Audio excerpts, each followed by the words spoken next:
وعن أبي هريرة رضي الله عنه عن النبي صلى الله عليه وسلم قال Abu Hureyre radıyallahu anhu ayta Peygamberimiz aleyhissalatu vesselam aytganni "Law kuntu amiran ahadan an yasjuda li ahadin la amartu al-mar'ata an tasjuda li zawjiha."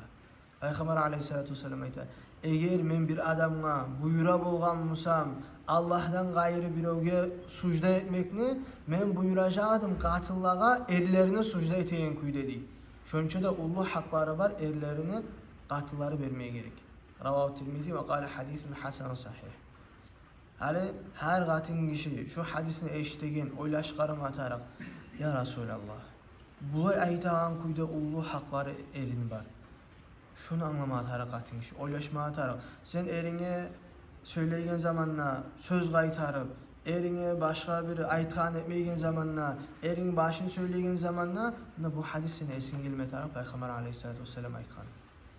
Eğer Allah'a inanamsa katın kişi, eğer Peygamber aleyhissalatu vesselam artına yürüymenliyse, Peygamber aleyhissalatu vesselam aytkan, eğer bir adamga sucda etip buyuracak bolgamsa men katıla buyuracağım erlerini sucda etsin. Şonça da ullu hağı var erin.